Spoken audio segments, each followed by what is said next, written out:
it's time we finally wrap things up and draw some conclusions. So let's recap everything one last time along with some dollar amounts. So this DIY guitar kit cost $200 US and it started off as a basic entry-level guitar. For all the things I purchased that were involved in upgrading this guitar, I divided them up in certain categories.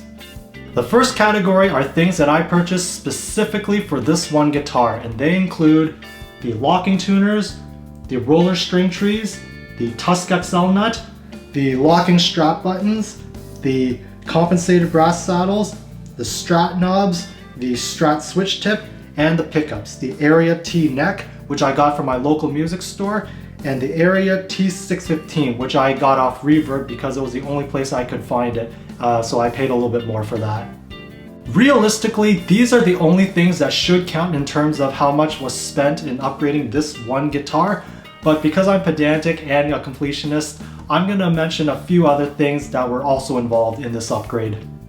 For these few things, I did purchase them with the intention of upgrading this guitar, but there's so much left over that I can use them again on a future guitar.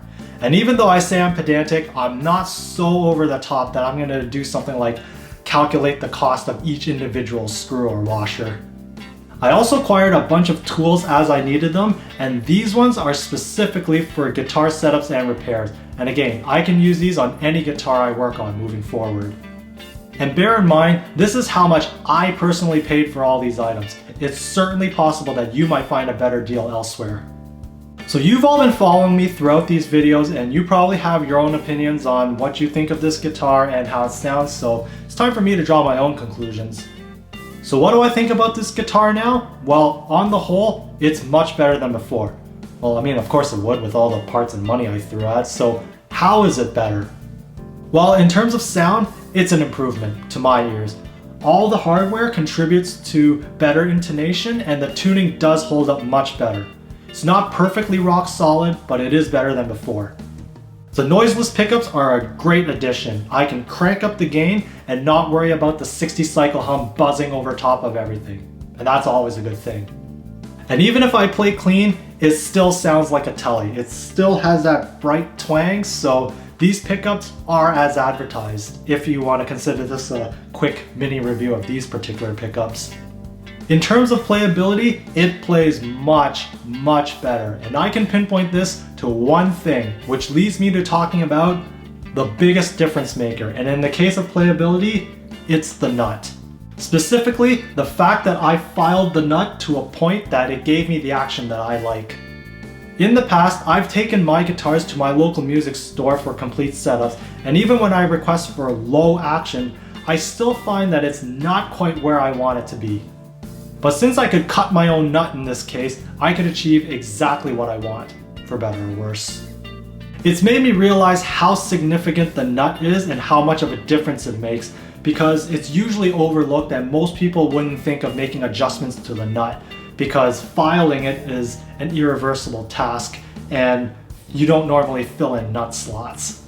So one takeaway I would share with all of you is how much of a difference the nut makes, not just in terms of tone, but especially the action. When it comes to sound, based on what I did for this guitar, I narrowed it down to the pickups and the copper shielding. Which of these two is the bigger factor, I can't say because I installed both of them at the same time. But I'm inclined to say the pickups because they're noiseless, so I can clearly not hear the 60 cycle hum. Also, the bridge pickup is a little hotter than the original stock pickup, just as advertised. So these differences being more evident is why I'm inclined to say the biggest difference maker would be the pickups in the case of this guitar. So the next big question is, was all of this worth it given the end result? And again, I see this in two different ways. Was it worth it in terms of all the money I spent? Well, again, me being overly detailed about things, I see this in two different ways. Let's look at this from a pricing standpoint. Depending on how you look at things, I paid this much for this guitar. Right now, where I live, the most expensive Squier you can purchase is the 40th anniversary edition. It's a limited edition with lots of vintage aesthetics. The least expensive Fender is the Players series, which is the most basic offering when it comes to Fender Teles. There's no question that the build quality and refinement on the neck and the body would be much higher than my basic starter guitar, but some of the hardware and especially the pickups on mine are better. Compared to the Squier, I would definitely choose this over it, even though I paid more in the end. Compared to the Fender, it's a tough call, but I think I would also choose this over it as well. The biggest upside to the Fender would probably be the refinement to the neck, most notably a gloss finish, which I like, but that's probably about it. It's a rock solid guitar, but I would say the pickups on mine is what puts it over the top for me. The other way I look at things is to compare this to a guitar with similar parts and features. And while there isn't a perfect comparable, I would say the closest would be the new Player Plus series. There's no question that that Fender model is far superior than this. It's got similar features like noiseless pickups, locking tuners, roller string trees, and there's even the addition of a push-pull knob so you can run both pickups in series. And overall, it's just a much higher quality guitar in every aspect. It's got brand name recognition, and I would also assume it's undergone proper QC checks by certified pros. So the question becomes whether the difference in cost is worth it, because it's a significant difference, and on its own, the Player Plus is a pretty expensive guitar to begin with. In the end, I don't think there's a right or wrong answer. It just comes down to what you prefer and what dollar amount you feel should be attributed to whatever particular aspect or feature that goes into a guitar. So for me personally, when I make this comparison, I would say I've gotten my money's worth and I'm quite happy with the end result. Was it worth it in terms of all the work I put into this? Well, simply put, yeah. In my past video when I assembled this guitar, I felt that I didn't do as much soldering work as I would have liked. Well, this time, I did a shit ton of soldering work. You all got to see me desolder parts, extend wires, rewire certain components, follow new diagrams, figuring things out on my own. So yeah, I did a lot more this time. And that's only what I showed on camera. I actually did a ton of soldering practice off camera using spare components so that I'd be able to execute properly on camera. What I didn't expect though was all the work that I'd have to do on the nut, from sanding it down to size to filing down the nut slots, and these things I didn't do any practicing beforehand. Well, I mean, instinctively I know what to do, but it's still a little daunting because when it comes to sanding and filing, you can't undo any mistakes. But I took my time with things, and in the end, it was well worth it because I was able to achieve my preferred action on this guitar.